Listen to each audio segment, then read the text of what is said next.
नमस्ते दोस्तों, कैसे हैं आप लोग। इस वीडियो में हम शेयर एनालिसिस के सबसे महत्वपूर्ण रेशियो रिटर्न ऑन इक्विटी के बारे में जानेंगे। बहुत आसान लैंग्वेज में क्यों इतना महत्वपूर्ण है, आप इसको कैसे यूज कर सकते हो और यह रिटर्न ऑन इक्विटी से कैसे आप प्रॉफिट कमा सकते हो, इसके बारे में भी हम बताएंगे। मेरा नाम Prasenjit Paul and I have authored the best selling book how to avoid loss and earn consistently in the stock market, और मैं 2010 साल से इंडियन इक्विटी मार्केट में एक्टिवली इन्वेस्ट कर रहा हूं। चलिए तो शुरू करते हैं। बहुत ही सिंपल सा एक एग्जाम्पल लेते हैं।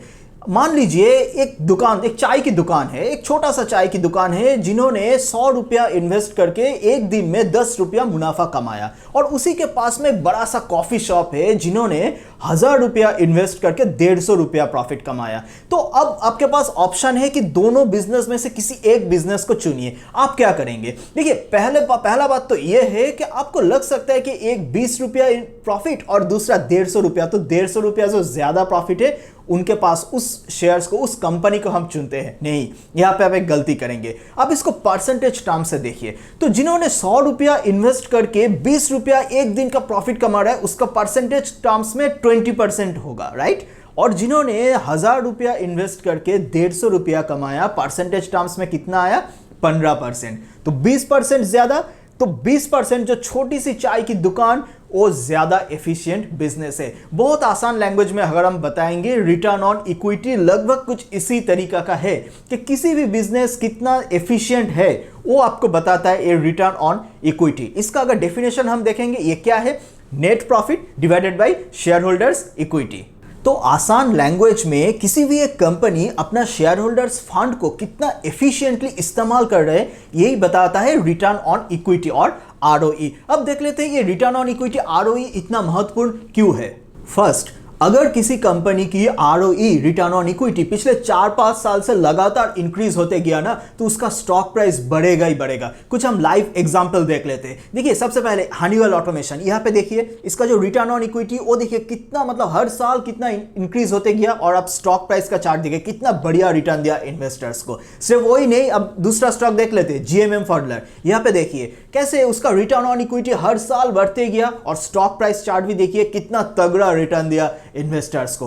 तीसरा स्टॉक देख लेते हैं, गुजरात गैस। इसका भी देखिए कि रिटर्न ऑन इक्विटी कितना अच्छा से स्टेडीली इंक्रीज हुआ, और उसका स्टॉक प्राइस चार्ट देखिए कितना बढ़िया रिटर्न दिया। कुछ पॉपुलर स्टॉक्स भी देख लेते हैं जो बहुत ही पॉपुलर, जैसे हिंदुस्तान यूनिलीवर, HUL होल, उसका भी देखिए कि रिटर्न ऑन इक्विटी कितना मस्त है और कितना स्टेडीली इंक्रीज हुआ। स्टॉक प्राइस देखिए 4-5 साल से कितना बढ़िया रिटर्न दिया इन्वेस्टर्स को। नेस्ले, और एक बहुत पॉपुलर नेम है नेस्ले, उसका भी आप रिटर्न ऑन इक्विटी देखिए, और देखिए स्टॉक प्राइस चार्ट। मतलब बात यह है कि आप एक भी ऐसा कंपनी नहीं मिलेगा जिसका रिटर्न ऑन इक्विटी पिछले 3-4 साल में लगातार इंक्रीज होते गया और उसका स्टॉक प्राइस नेगेटिव रिटर्न दिया। ये मेरा बात नहीं है, आप खुद चेक कर सकते हो। अब इतना सारा कंपनीज है शेयर मार्केट में, आप किसी भी कंपनी ले लो, ऐसा अगर आपको कंपनी मिलेगा ही नहीं कि जिसका 4-5 साल से रिटर्न ऑन इक्विटी इंक्रीज होते गया और उसका शेयर प्राइस गिरते गया। ऐसा हो ही नहीं सकता। तो ये बात है, इतना महत्वपूर्ण ये रिटर्न ऑन इक्विटी रेशियो है, क्योंकि ये 3-4 साल से रिटर्न ऑन इक्विटी इंक्रीज हो रहा है। इसका मतलब ये है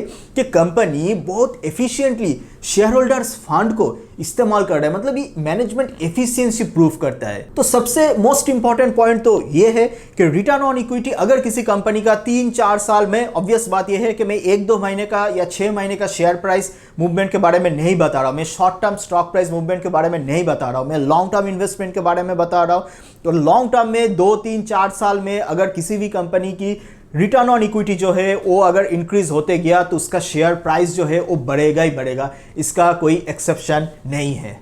दूसरा, रिटर्न ऑन इक्विटी से मैनेजमेंट क्वालिटी के बारे में भी पता चलता है। वो कैसे? देखिए, रिटर्न ऑन इक्विटी ऐसा है, बहुत सारा मैनेजमेंट है, बहुत सारा कंपनी है, वो अपना balance sheet, profit and loss statement में घोटाला कर देता है। तो क्योंकि प्रॉफिट ज्यादा दिखा देता है, फिर बैलेंस शीट में इधर उधर हो जाता है। रिटर्न ऑन इक्विटी एक मैजिक टूल है। क्योंकि रिटर्न ऑन इक्विटी का डेफिनेशन क्या था? Net profit divided by share holders fund. अगर किसी कंपनी ने अपना प्रॉफिट जो है वो इंक्रीज करके, मतलब फेक प्रॉफिट दिखाया ना, तो उसका एडजस्टमेंट जो है वो अपना बैलेंस शीट में करना पड़ता है। मतलब ये जो फेक प्रॉफिट है, बहुत सारा कंपनी ऐसा करती है कि असली में उसका 100 रुपया प्रॉफिट हुआ, वो इधर उधर करके दिखा दे, या 150 200, ऐसा बहुत बहुत होता है शेयर मार्केट में, बहुत फ्रॉड होता है। तो ये जो किसी भी कंपनी अगर जो इंक्रीज प्रॉफिट, जो ज्यादा प्रॉफिट अगर फेक प्रॉफिट दिखा दिया ना, तो उसका एडजस्टमेंट करने के लिए उसको बैलेंस शीट में आना ही पड़ेगा। और जैसे ही बैलेंस शीट में एडजस्टमेंट होगा, तब क्या होता है कि रिटर्न ऑन इक्विटी ऑटोमेटिकली घट जाता है, रिटर्न ऑन इक्विटी डिक्रीज हो जाता है। इसीलिए कि किसी भी कंपनी की रिटर्न ऑन इक्विटी जो है वो लगातार 3-4 साल से 10-10% से नीचे है और गिरता गया, तो ये गुड साइन नहीं है। एक एग्जांपल से आपको और एक क्लियर हो जाएगा। एक बहुत ही famous tour operator Cox and King, ये जो कंपनी है, ये देखिए, इसमें आप अगर देखेंगे 2018 साल तक ये प्रॉफिट भी इंक्रीज, अगर किसी भी इन्वेस्टर अगर सिर्फ प्रॉफिट देख के अगर इसी में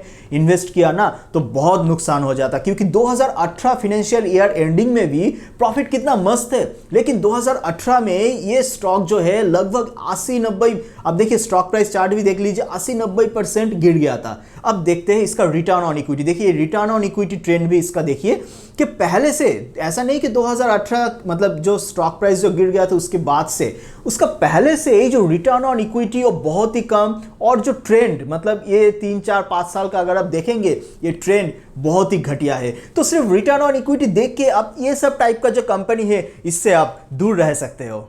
तो मैनेजमेंट क्वालिटी जानने के लिए, मैनेजमेंट फ्रॉड है कि नहीं है, रिटर्न ऑन इक्विटी एक मस्त पैरामीटर है। पर आपको अगर कंप्लीट मैनेजमेंट एनालिसिस चाहिए तो सिर्फ रिटर्न ऑन इक्विटी नहीं, उसके साथ टैक्स रेट, फिर कैश फ्लो स्टेटमेंट, फिर balance sheet quality, share holding pattern, placed share, ये सब कुछ मिला के एनालिसिस करना पड़ेगा। अगर इस वीडियो का व्यूज 50,000 क्रॉस किया तो मैं मैनेजमेंट एनालिसिस के ऊपर भी फ्री वीडियो पब्लिश करूंगा, और व्यूज बढ़ाना पूरा आपके हाथ में है। कैसे? बहुत सिंपल, इस वीडियो को लाइक कीजिए, चैनल को सब्सक्राइब कीजिए, और सबसे इंपॉर्टेंट, इस वीडियो को मैक्सिमम टू मैक्सिमम शेयर कीजिए। व्हाट्सएप, टेलीग्राम, ट्विटर, फेसबुक, जहां पे भी आपका मन चाहे आप उसको शेयर कीजिए, क्योंकि आप जितना शेयर करेंगे उतना व्यूअर्स बढ़ेगा। और जैसे कि मैंने बताया, इफ द व्यूअर्स क्रॉस 50,000 पार किया, तो मैंने कंप्लीट मैनेजमेंट एनालिसिस कैसे बहुत आसान तरीके से आप कर सकते हो, इसके लिए फ्री ऑफ कॉस्ट वीडियो मैं इधर इसी यूट्यूब चैनल पे पब्लिश करूंगा। तो अब देख लेते हैं कि ये रिटर्न ऑन इक्विटी जो है आप कैसे इसको इस्तेमाल कर सकते हो, और उसके पहले भी हम जानेंगे कि किस वेबसाइट से आपको किसी भी कंपनी की रिटर्न ऑन इक्विटी जो है पिछले 4-5 साल का मिलेगा। चलिए आप स्क्रीन पे देख लेते हैं। वैसे बहुत सारा वेबसाइट है जहाँ पे आपको ये रिटर्न ऑन इक्विटी के बारे में पता चलेगा, तो बहुत जगह गलत भी रहता है। तो मैंने ये जो वेबसाइट है स्टॉकेज, web.stockage.com, इसका मोबाइल एप्लीकेशन भी है, ये जो वेब वर्जन है, तो यहाँ पे आप किसी भी स्टॉक से, फॉर एग्जांपल नेस्ले, हम अगर नेस्ले अगर यहाँ पे सर्च करेंगे तो देखिए ये जो नेस्ले के इसका पेज है, तो आप इधर से क्लिक करते हैं फंडामेंटल्स में जैसे ही आप क्लिक करेंगे, यहाँ पे आपको दिखेगा रेशियोज़। तो ये जो रेशियोज़ है, यहाँ पे देखिए पहले ही आ रहा है रिटर्न ऑन इक्विटी। यहाँ पे मतलब बहुत अच्छी तरीके से पिछले 9 साल का स्टैंड अलोन भी है, कंसोलिडेट, जिस कंपनी का कंसोलिडेट चाहिए अगर आप कंसोलिडेट नंबर भी देख सकते हो। तो यहाँ पे अगर आप देखेंगे ये ट्रेंड आपको इधर से मिल रहा है, प्लस 9 ईयर्स का आपको ये जो चार्ट है ये भी बहुत अच्छे से दिख रहा है। तो स्टॉकेज ये जो वेबसाइट है, यहाँ पे मैंने देखा कि कंपनीज का जो डेटा रिटर्न ऑन इक्विटी और बाकी सारे डेटा सही रहता है, करेक्ट रहता है। बहुत सारा वेबसाइट पे मैंने देखा कैलकुलेशन गलत रहता है। और अच्छा बात तो ये है कि स्टॉकेज में ये जो रिटर्न ऑन इक्विटी ये सब रेशियोज आपको कंप्लीटली फ्री ऑफ कॉस्ट दिखने को मिलेगा। स्टॉकेज का एक पेड वर्जन भी है, प्रीमियम प्लान भी है। If you want to explore this premium version, then इस डिस्क्रिप्शन बॉक्स में एक कूपन कोड है, मेरा ही नाम का कूपन कोड से आप 1 मंथ के लिए जो प्रीमियम प्लान है वो कंप्लीटली फ्री ऑफ कॉस्ट आपको मिलेगा। यू कैन ट्राई इट अगर आपको, क्योंकि वो प्रीमियम प्लान में बहुत सारा एडवांस्ड फीचर्स है, so you can try that. अब चलिए देख लेते हैं कि ये जो रिटर्न ऑन इक्विटी है ये आप कैसे यूज करेंगे, मतलब मुनाफे के लिए रिटर्न ऑन इक्विटी का कैसे आप इस्तेमाल कर सकते हो। नंबर 1, किसी भी कंपनी की रिटर्न ऑन इक्विटी और ROE अगर 10% से कम है और पिछले 2-3 साल से हर साल गिरते गया, तो उस कंपनी से दूर रही है। क्योंकि बहुत सारा ऐसे एग्जांपल्स है, बहुत सारा ऐसे कंपनी जो मतलब स्टॉक प्राइस बहुत 50, 60, 70% गिर गया। आपको अगर अच्छे से अगर आप फॉलो करेंगे कि देखेंगे यही सिमिलर उसका सिचुएशन है कि रिटर्न ऑन इक्विटी कम, 10% से कम, और सिर्फ कम ही नहीं ऊपर से गिरते गया। Second, more than the absolute number, मतलब रिटर्न ऑन इक्विटी 20%, 25%, इससे भी इंपॉर्टेंट है ट्रेंड, मतलब वो इंक्रीज हो रहा है या घट रहा है, वो बढ़ रहा है या घट रहा है, ये चेक करना सबसे इंपॉर्टेंट है। से फॉर एग्जांपल, मतलब अगर किसी एक कंपनी है जिसका रिटर्न ऑन इक्विटी एक साल है 20%, फिर उसके बाद 15% आया, फिर 12% आया, फिर 8%, 7% हो गया, और दूसरी तरफ और एक कंपनी है जिसका 7%, फिर 8%, फिर 12%, फिर 15%, तो ये जो दूसरा है, मतलब ये जो दूसरा कंपनी की जो रिटर्न ऑन इक्विटी है, वो जो इंक्रीजिंग ट्रेंड है, वो मोर स्ट्रॉन्गर कंपनी, मतलब more than the absolute number, मतलब 20% है ना 25% है, इससे भी इंपॉर्टेंट है आपका जो ट्रेंड है वो फॉलो करना। और अगर मतलब बेस्ट केस अगर आप पूछेंगे कि अगर मुझे तो बहुत अच्छा, बहुत पसंद है कि इस टाइप का कंपनी जिसका रिटर्न ऑन इक्विटी 15% से भी ज़्यादा है और हर साल इंक्रीज होते जा रहा है, या तो 15 से 18, 20 इसी छोटा सा रेंज में, 15, 16, 17, 18 इसी छोटा सा रेंज में रहा। और बात यह है कि आप किसी भी एक साल का पूरा अलग से कंप्यूट मत कीजिए, क्योंकि एक आध साल हो ही सकता है किसी भी कारण, किसी वन टाइम इवेंट के कारण, जैसे ये कोविड-19 के कारण। आप अगर FY21 का जब रिजल्ट आएगा तब अगर देखेंगे तो बहुत सारा क्वालिटी कंपनीज का भी मतलब ये रिटर्न ऑन इक्विटी जो है वो FY21 में रिड्यूस हुआ, क्योंकि because of this lockdown and all. तो रिटर्न ऑन इक्विटी का कंप्लीट पिक्चर पाने के लिए आप 3 साल का एवरेज या 5 साल का एवरेज आपको पकड़ना पड़ेगा, और ट्रेंड मतलब ये इंक्रीज हो रहा है ना डिक्रीज हो रहा है, ये आपको कंसिडर करना पड़ेगा। तीसरा, किसी भी कंपनी की रिटर्न ऑन इक्विटी आप अगर कंपेयर करेंगे तो उसी सेक्टर का कंपनीज के साथ ही कंपेयर कीजिए। फॉर एग्जांपल, अगर आप आईटीसी की रिटर्न ऑन इक्विटी और टाटा स्टील, ये दोनों आप कंपेयर नहीं कर सकते हो। आईटीसी को करना है तो एफएमसीजी कंपनी, आईटीसी के चलिए बहुत सारा बिजनेस है, टाटा स्टील के साथ जेएसडब्ल्यू स्टील का ही करना पड़ेगा, नेस्ले के साथ हिंदुस्तान यूनिलीवर का ही करना पड़ेगा। फार्मा में डिवीज लैब के साथ आपका ये अरविंद फार्मा और ये अजंता फार्मा, ये सब कंपनी, मतलब एक सेक्टर में अगर आप देखेंगे कि एक सेक्टर में और सिमिलर बिजनेस लाइन है 2-3 कंपनी, बहुत बार होता है कि एक ही सेक्टर में भी जो 2 कंपनी है उसका बिजनेस लाइन जो है वो भी अलग अलग होती है, तो वो बात अलग है।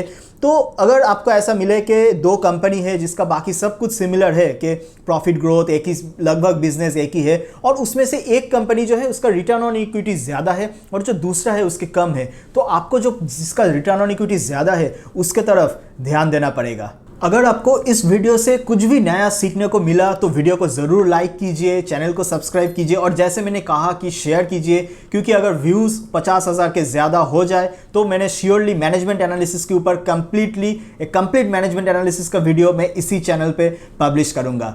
आज के लिए इतना ही, मिलेंगे किसी और दिन किसी नया वीडियो के साथ, तब तक stay safe and happy investing.